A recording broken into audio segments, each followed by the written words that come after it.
Hello, my name is Mostafas and I'll be talking to you about animal experimentation. Did you know that over 100 million animals are crippled, burned, poisoned, and abused in U.S. labs every year? Today, you will learn what really happens in those laboratories, and I will persuade you to believe that animal experimentation is very wrong.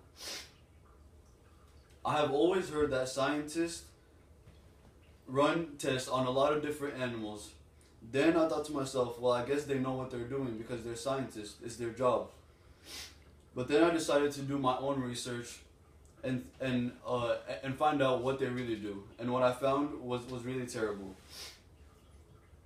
First, I'll tell you why these laboratories exist and what actually happens in them. Second, I'll tell you about why people think it's okay. And last, I'll tell you why these laboratories are wrong. So what does actually happen in these laboratories? According to Bernard Rollin in his book, The Unheeded Cry, the reason scientists use animals is to learn more about health problems that affect humans and animals and to find a way to solve these problems.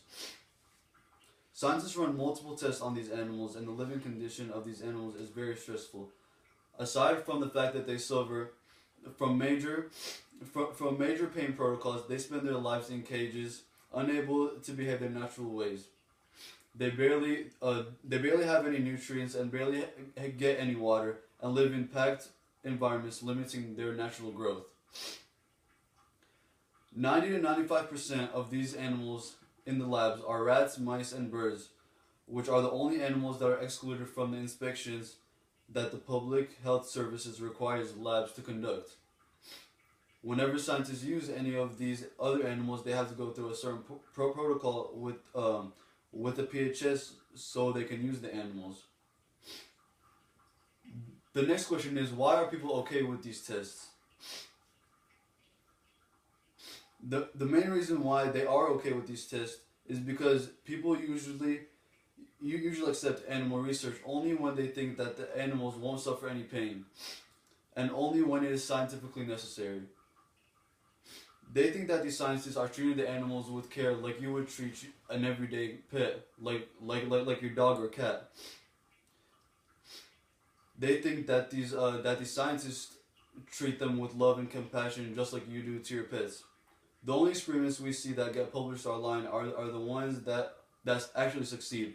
The ones that they name their rats a certain name and call him a hero. According to Sally Driscoll in her book Animal Experimentation, that scientists use dogs, rats, chickens, rabbits, and pigs to study heart disease.